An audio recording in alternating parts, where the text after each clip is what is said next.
हाय दोस्तों, ये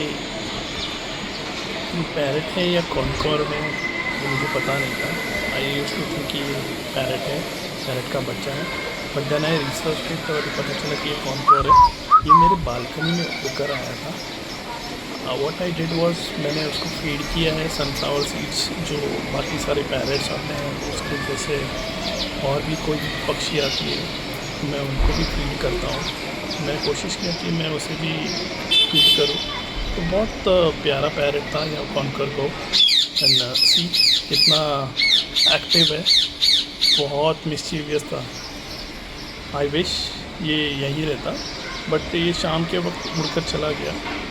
never mind, but I was very happy.